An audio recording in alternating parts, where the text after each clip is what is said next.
ओम श्री परमात्मने नमः। ओम नमो भगवते वासुदेवाय। ओम नमः शिवाय। अध्याय 9 की पावन कथा में हम आज सुन रहे हैं भैरवेश्वर आदि विविध लिंगों का महात्म्य, और इसी के साथ सुनेंगे कल्केश्वर, गौतमेश्वर और वैष्णव क्षेत्र में भगवान दैत्यसुदन की महिमा। तो आइए आज की कथा का श्रवण करते हैं। इस कथा को सुनाते हुए महादेव जी देवी पार्वती से कहते हैं कि हे पार्वती, योगेश्वरी से दक्षिण में थोड़ी ही दूरी पर उत्तम भैरवेश्वर का स्थान है। प्राचीन काल में देवी ने जब दैत्यों के विनाश के लिए उद्योग किया, तब मेरे स्वरूपभूत भैरव को बुलाकर दूत के कार्य पर नियुक्त किया, इसलिए उस समय उनका नाम शिवदूती हुआ। उसके बाद वे ही योगेश्वरी नाम से विख्यात हुई। उन्होंने भैरव को दूत बनाया था, इसलिए उनके द्वारा स्थापित शिवलिंग का भैरवेश्वर नाम हुआ। जो मनुष्य कार्तिक की पूर्णिमा को उस शिवलिंग की पूजा करता है, अथवा जो 6 महीने तक निरंतर उसकी पूजा में संलग्न रहता है, वह मनोवांछित फल को प्राप्त कर लेता है। भैरवेश्वर से पूर्व दिशा में 5 धनुष की दूरी पर लक्ष्मीश्वर नाम से प्रसिद्ध एक शिवलिंग है, जो दरिद्रता का नाश करने वाला है। जो मनुष्य श्री पंचमी को विधि पूर्वक भक्ति भाव से लक्ष्मीश्वर का पूजन करता है, उसको लक्ष्मी कभी नहीं छोड़ती। लक्ष्मीश्वर से उत्तर और विशालाक्षी से दक्षिण वाड़व के द्वारा स्थापित अत्यंत प्रभावशाली वाड़वेश्वर लिंग विराजमान है। उसको दधी से स्नान कराकर विधि पूर्वक पूजन करना चाहिए।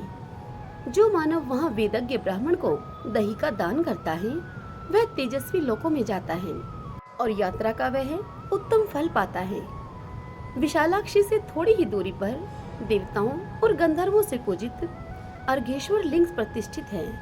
जो भी मनुष्य पंचामृत से स्नान कराकर अर्घेश्वर लिंग का पूजन करता है, वह 7 जन्मों तक विद्वान, शास्त्र वक्ता और सब संदेहों का निवारण करने वाला होता है।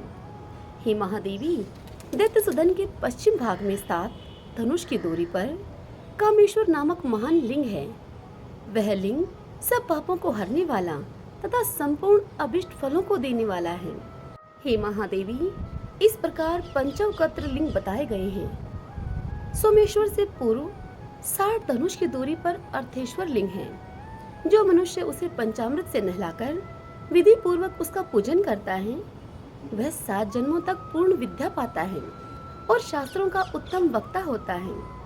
जो पुत्रहीना स्त्री वहाँ पर नारियल चढ़ाती है, वह शीघ्र ही सबल एवं सुंदर पुत्र पाती है।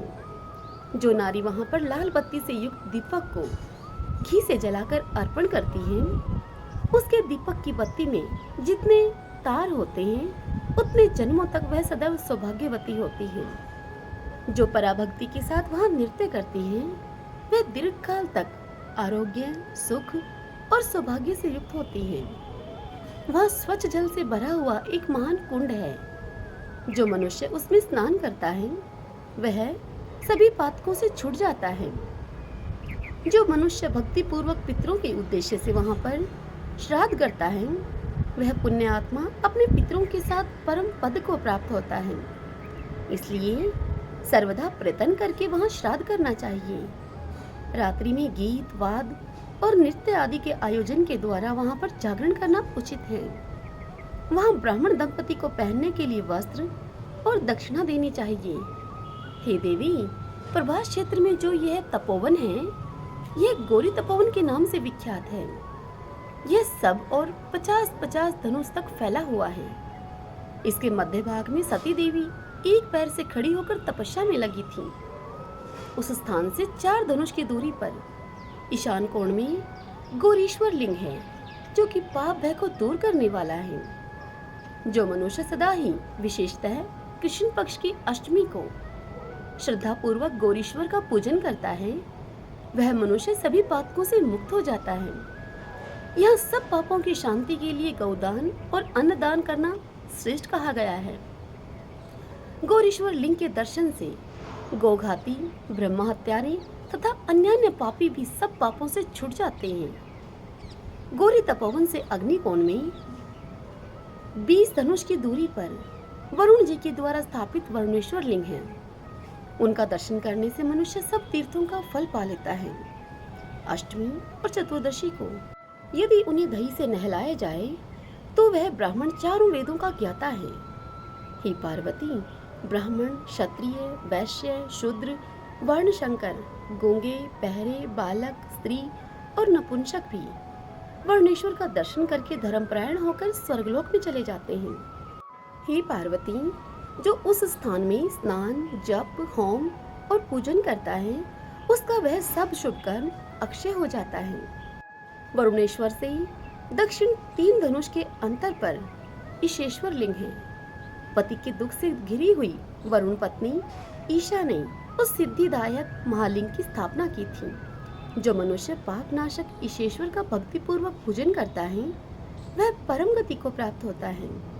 ईशेश्वर लिंग स्त्रियों के लिए सौभाग्यदाता एवं दुख दुर्भाग्य का नाशक है। वर्णेश्वर से नृत्य कोण में 30 धनुष की दूरी पर पश्चिम मुख वाला कुमारेश्वर लिंग प्रतिष्ठित है। कुमार कार्तिकेय ने बड़ी भारी तपस्या करके यहाँ उस महालिंग की स्थापना की थी। इसी से उसका नाम कुमारेश्वर हुआ। जो मनुष्य भक्ति पूर्वक कुमारेश्वर की पूजा करता है उसे एक ही दिन में 6 मास की आराधना का फल मिल जाता है। काम, क्रोध, लोभ, राग और मात्सर्य को छोड़कर ब्रह्मचार्य का पालन करते हुए इंद्रिय संयम पूर्वक एक बार अवश्य कुमारेश्वर का पूजन करना चाहिए। दैत्य सुदन के स्थान से वायव्य कोण में 30 धनुष की दूरी पर शाकल्य के द्वारा पूजित शाकल्येश्वर नामक लिंग है। राज ऋषि शाकल्य ने वहां पर बड़ी भारी तपस्या की और आराधना करके मुझ महादेव का प्रत्यक्ष दर्शन पाया तथा प्रसन्न हुए मुझ महेश्वर को उस लिंग में उतारा है। हे पार्वती, शाकलेश्वर के दर्शन से 7 जन्मों के पाप तत्काल नष्ट हो जाते हैं। अष्टमी और चतुर्दशी तिथियों को वहां पर दूध से शाकलेश्वर को स्नान कराएं और कर्मशः गंध, पुष्प आदि के द्वारा विधि पूर्वक उनकी पूजा करें। तीर्थ यात्रा का उत्तम फल चाहने वाले पुरुषों को वहां पर स्वर्ण का दान करना चाहिए। सतयुग में उनका नाम भैरवेश्वर कहा गया है। फिर त्रेता में सावर्णिकेश्वर हुआ। द्वापर आने पर उनका नाम गालकेश्वर हुआ और अब कलयुग में उनका चौथा नाम शाकिलेश्वर हुआ है। इस प्रकार उस लिंग के चारों युगों में प्रसिद्ध नाम बताए गए हैं। इनका कीर्तन करने पर ये पापों का नाश, पुण्य की वृद्धि तथा संपूर्ण कामनाओं की पूर्ति करते हैं। इनका मंडल सब ओर से 18 धनुष का है। वह लिंग उस क्षेत्र में निवास करने वाले प्राणियों के महान पापों को भी हर लेता है। वहाँ जो कर्मी, कीट, पतंग और पशु पक्षी हैं, उनको भी वह मोक्ष प्रदान करता है। उस स्थान पर जो कूप आदि हैं, उनमें सरस्वती जी का जल है। उस लिंग के दर्शन से मनुष्य सहस्त्र अश्वमेध और 100 वाजपेयी यज्ञों का फल पाता है। जो बुद्धिमान पुरुष चंद्र ग्रहण के अवसर पर घृत की आहुति देते हुए वहां लिंग के समीप अघोर मंत्र का जाप करता है, उसे मोक्ष प्राप्त होता है। वहां पर रहने वाले महापातक की और उपपात की मनुष्य भी स्वर्ग में जाते हैं और उत्तम सिद्धि को पाते हैं। शाकिलेश्वर लिंग कामिक कहा गया है। वह इच्छा अनुसार फल देने वाला है। हे देवी पार्वती, शाकिलेश्वर से नृत्य कोण में 60 धनुष की दूरी पर कलकलेश्वर लिंग है। वह कलकलेश्वर सब पापों का नाश करने वाला है। भिन्न भिन्न युगों में उसके भिन्न भिन्न नाम माने गए हैं। पहले सतयुग में उसका नाम कामेश्वर था, फिर त्रेता में कुलेश्वर हुआ, द्वापर में सिद्धनाथ और कलयुग में नारदेश्वर हुआ है। उसी को कलकलेश्वर भी कहते हैं। जिस समय सरस्वती नदी समुद्र में मिलने के लिए आई, उस समय उसके जल के शब्द से, महासागर की गर्जना से तथा देवता, गंधर्व, ऋषि, सिद्ध और चारणों ने जो हर्ष ध्वनि की, उसके शब्द से महान कलकल नाद हुआ। उस कलकल ध्वनि से मेरा लिंगमय स्वरूप प्रकट हुआ, इसीलिए उसे कलकलेश्वर कहा गया। द्वापर की संधि में जब कलयुग का प्रवेश हुआ, उस समय देवऋषि नारद ने उस लिंग के समीप उग्र तपस्या की और देवादिदेव महादेव जी की प्रसन्नता के लिए पौंडरिक नामक महायज्ञ का अनुष्ठान किया। उस यज्ञ के पूर्ण होने पर प्रभास क्षेत्र के निवासी सहस्त्र ब्राह्मण दक्षिणा के लिए वहां पर आए। तब नारद जी ने वहां भूमि पर रत्नों और स्वर्ण की वर्षा कर दी। सब ब्राह्मण उसे लेने के लिए महान कोलाहल करने लगे। इस कारण भी उस शिवलिंग का नाम कलकलेश्वर हुआ है। जो मनुष्य उस शिवलिंग को भक्ति पूर्वक स्नान कराकर उसकी 3 बार प्रदक्षिणा करता है, वह मेरे प्रसाद से निश्चय ही रुद्रलोक में जाता है। जो मानव वहां ब्राह्मणों को स्वर्ण का दान करके भक्ति पूर्वक गंध, पुष्प और चंदन आदि से कलकलेश्वर की पूजा करता है, वह परम पद को प्राप्त होता है। कलकलेश्वर के समीप ही नकुलीश तथा 2 परम पुण्यमय लिंग हैं। जो मनुष्य भादो मास के शुक्ल पक्ष की चतुर्दशी को उपवास करके उनके समीप जागरण करता है, वह नकुलीश तथा उन दोनों लिंगों की पृथक पृथक पूजा करता है, वह मुझ महेश्वर के परम पद को जाता है। हे महादेवी, वहां से दक्षिण थोड़ी ही दूरी पर उत्केश्वर नामक लिंग है, जिसे महात्मा उत्तंक ने स्वयं ही भक्ति पूर्वक स्थापित किया है। जो उसका दर्शन, स्पर्श और भक्ति भाव से विधिवत पूजन करता है, वह मनुष्य सब पापों से मुक्त हो जाता है। उस स्थान से अग्निकोण में 5 धनुष की दूरी पर वैश्वर नरेश्वर देव विराजमान है। प्राचीन काल में वहां किसी तोते ने मंदिर के भीतर सुंदर घोंसला बना रखा था। उसमें अपनी स्त्री के साथ रहकर उसने दीर्घकाल तक तपस्या की। घोंसले में आने जाने के कारण वे दोनों दंपति प्रतिदिन वैश्वानरेश्वर की परिक्रमा कर लेते थे। दीर्घकाल के पश्चात उन दोनों की मृत्यु हो गई। उसी के प्रभाव से वे दोनों इस पृथ्वी पर अपने पूर्वजन्म की बातों का स्मरण रखने वाले ब्राह्मण दंपति हुए। स्त्री का नाम लोपामुद्रा और पुरुष का नाम अगस्त्य हुआ। उन दोनों ने परम सिद्धि प्राप्त की। अपने पूर्व शरीर के वृत्तांत को याद करके महात्मा अगस्त्य ने कहा है कि जो मनुष्य वहीश्वर की परिक्रमा करके उनका दर्शन करता है, वह निश्चय ही सिद्धि को प्राप्त होता है। जो मानव श्रद्धा पूर्वक अग्निश्वर को घृत से नहलाकर विधि पूर्वक उनकी पूजा करता है और श्रेष्ठ ब्राह्मण को स्वर्ण का दान करता है, वह अग्निलोक में जाकर अत्यंत काल तक आनंद भोगता है। वैश्वर नरेश्वर से पश्चिम 7 धनुष की दूरी पर लकुलीश्वर विराजमान है। जो मनुष्य सदा उनका पूजन करता है और विशेषतः कार्तिक की पूर्णिमा को और उत्तरायण आरंभ होने के दिन उनकी आराधना करता है, तदंतर वह बुद्धिमान ब्राह्मणों को विद्या का दान देता है। वह मनुष्य 7 जन्मों तक धनाढ्य ब्राह्मणों के उत्तम कुल में जन्म लेकर बुद्धिमान तथा लक्ष्मीवान होता है। उस स्थान से पूर्व दिशा में दैत्यसुधन के पश्चिम 5 धनुष के अंतर पर गौतमेश्वर लिंग प्रतिष्ठित है, जो कि संपूर्ण इच्छित फलों को देने वाला है। मध्य प्रदेश के राजा शैल ने उसकी आराधना की थी। जो मनुष्य चैत्र शुक्ला चतुर्दशी के दिन गौतमेश्वर को दूध से स्नान कराता है तथा चंदन, जल और फूलों से विधि पूर्वक उनकी पूजा करता है, वह अश्वमेध यज्ञ का फल पाता है। गौतमेश्वर के दर्शन से मन, वाणी और क्रिया के द्वारा किए हुए सभी पाप नष्ट हो जाते हैं। हे महादेवी, गौतमेश्वर के स्थान से देवेश्वर भगवान दैत्यसुधन के समीप जाना चाहिए, जो कि प्रभास क्षेत्र में निवास करने वाले सब प्राणियों के पापों का नाश करते हैं। भगवान दैत्यसुधन सबके कार्य की सिद्धि करने वाले हैं। भयंकर भवसागर में पड़े हुए प्राणियों को पार उतारने के लिए वे सुदृढ़ जहाज की भांति स्थित हैं। हे पार्वती, वट वृक्ष, कल्प वृक्ष, पैदुर्य पर्वत, भगवान दैत्यसुधन तथा महामुनि मार्कंडे, इनका 7 कल्पों तक क्षय अथवा विनाश नहीं होता। दैत्यसुधन से बढ़कर दूसरा कोई देवता इस पृथ्वी पर नहीं है। उनका क्षेत्र यवाकार है। वह सब पातकों का नाश करने वाला, ऋषि मुनियों से सेवित तथा यक्ष, विद्याधर और नागगण का आश्रय है। उस वैष्णव क्षेत्र की सीमा इस प्रकार है: पूर्व में यमेश्वर तक, पश्चिम में सोमेश्वर तक, उत्तर में विशालाक्षी तक और दक्षिण में समुद्र तक वह फैला हुआ है।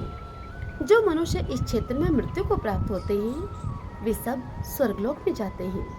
वहाँ जो कुछ दान, होम, जप और तप किया जाता है, वह 7 कल्पों तक अक्षय बना रहता है। जो वहाँ भगवान विष्णु की प्रीति के लिए विधि पूर्वक एक ब्राह्मण को भी भोजन कराएगा, उस मनुष्य को 1 करोड़ ब्राह्मणों को भोजन कराने का पुण्य फल होगा। जो मनुष्य वहां भक्ति पूर्वक उपवास करता है उसे एक ही उपवास से 10,000 उपवासों का फल मिलता है। जो मनुष्य कार्तिक मास की द्वादशी को चक्र तीर्थ में स्नान करके इंद्रिय संयम पूर्वक उपवास एवं विधिवत भगवान विष्णु की पूजा करता है वह मनुष्य सब पातकों से मुक्त हो जाता है। इतनी बात सुनकर पार्वती जी ने भगवान शंकर से पूछा कि हे भगवान, श्री विष्णु का दैत्यसुधन नाम किस समय और किस प्रकार से हुआ, यह बताइए। तब महादेव जी हंसते हुए देवी पार्वती से बोले कि हे देवी, भगवान दैत्यसुधन विष्णु के नाम अनादि और अनंत हैं। प्रत्येक कल्प में उनके नए नए नाम प्रसिद्ध होते हैं। पूर्व कल्प में उनका नाम श्रियावर्त था, दूसरे कल्प में वामन हुआ, तीसरे में वे वज्रांग कहलाए और चौथे में कमलाप्रिय नाम हुआ, पांचवें में दुखार्ता, छठे में पुरुषोत्तम और सातवें कल्प में वे दैत्यसुधन के नाम से प्रसिद्ध हुए। हे देवी, पूर्व काल में देवताओं और असुरों में बड़ा भारी युद्ध हुआ। उसमें देवकंटक दानवों से पराजित होकर सब देवता क्षीर सागर में निवास करने वाले श्री हरि की शरण में गए और प्रणाम करके उनकी स्तुति करने लगे। देवता बोले, हे देव, हे जगन्नाथ, आपकी जय हो। आप दैत्यों और असुरों का मान मर्दन करने वाले हैं। आपने ही वराह रूप धारण करके इस पृथ्वी का उद्धार किया था। आपको नमस्कार है। आप लक्ष्मीपति हैं। लक्ष्मी जी ने आपका आश्रय लिया है। हे देव, आप पीड़ितों की पीड़ा का नाश करने वाले हैं। आपने वामन रूप धारण करके बलि को बांधा है और वराह रूप से महादैत्य हिरण्याक्ष का वध किया है। आपने ही नरसिंह रूप से हिरण्याकशिपु को आकाश में धारण करके मारा है। आप ही संपूर्ण देवताओं के मूल हैं। हे प्रभु, हे महादेव, आपने ही समस्त संसार का उद्धार किया है। हे देवी पार्वती, यह स्तोत्र सुनकर कमल नयन भगवान विष्णु ने ब्रह्मा आदि देवताओं से कहा कि हे देवगणों, तुम दानवों का भय छोड़ दो, मैं शीघ्र ही उनका संहार करूंगा। इस प्रकार यूं कहकर श्री विष्णु देवताओं के साथ वहां पर आए और चक्र द्वारा पृथक पृथक सब दानवों का संहार आरंभ किया। यह सब देखकर दानव भय से विकल होकर भागने लगे। प्रभास क्षेत्र में आकर उन्होंने समुद्र की शरण ली। भगवान ने अपने चक्र से सब दैत्यों का सफाया कर डाला। उनके मारे जाने पर देवताओं, ब्राह्मणों तथा तपस्वी जनों का कल्याण हुआ। संसार की व्याकुलता दूर हुई और सबका चित्त स्वस्थ हुआ। तभी से भगवान विष्णु का नाम दैत्यसुधन हुआ। उनका दर्शन करके मनुष्य 7 जन्मों तक जड़, आंध, दरिद्र और दुखी नहीं होता। श्रवण नक्षत्र की द्वादशी का योग पुण्यदायक है तथा रोहिणी नक्षत्र में अष्टमी का योग शुभ है। उस समय भगवान दैत्यसुधन के शयन और उत्थापन का उत्सव होता है। इस अवसर पर दैत्यसुधन के समीप एक एक उपवास का 10-10 उपवास के बराबर फल होता है। चांडाल, शवपच और पशु पक्षी भी वहां प्राण त्याग करने पर वैकुंठ धाम में जाते हैं। कार्तिक और वैशाख मास में वहां श्रद्धा पूर्वक 1 मास तक उपवास करें। उस समय एक एक उपवास का कोटि उपवास के बराबर फल होता है। विष्णु क्षेत्र का ऐसा ही प्रभाव है। जो वहां 1 मास या 1 पक्ष तक दीपदान करता है उसे कोटि गुने फल की प्राप्ति होती है। जो आषाढ़ शुक्ला एकादशी को निराहार रहकर भगवान दैत्यसुधन को पंचामृत से नहलाकर उनकी पूजा करें और नियम पूर्वक उनके समीप रहकर चातुर्मास व्यतीत करें, उसके ऊपर भगवान विष्णु संतुष्ट होते हैं। जो मनुष्य एकादशी तिथि को वहां गीत, नृत्य, वाद तथा दृश्य, अभिनय आदि के द्वारा रात में जागरण करता है वह भगवान विष्णु के उस परम धाम में जाता है जहाँ से पुनः इस संसार में आना नहीं होता। जिनकी निंद्रा दैत्यसुधन के समीप जागरण में बीत जाती है वे स्वप्न में भी यममार्ग, यमपुरी, यमदूत तथा 80 पत्रबंध आदि नरकों का दर्शन नहीं करते। जो एकादशी को उपवास करके द्वादशी के दिन वहां नैवेद्य, तुलसी पत्र भक्षण करता है उसकी कोटि हत्याओं का नाश हो जाता है। हे पार्वती, सब पातकों का नाश करने वाले चक्र तीर्थ में स्नान करके मनुष्य भगवान दैत्यसुधन की सेवा के लिए पीले वस्त्र, गऊ तथा स्वर्ण का दान करना चाहिए। हरि ओम तत्सत। ओम नमो भगवते वासुदेवाय। ओम नमः शिवाय। भगतजनों, आज की यह कथा यहीं समाप्त हुई। इससे आगे कल की कथा में हम सुनेंगे योगेश्वरी देवी की महिमा। हरे कृष्णा।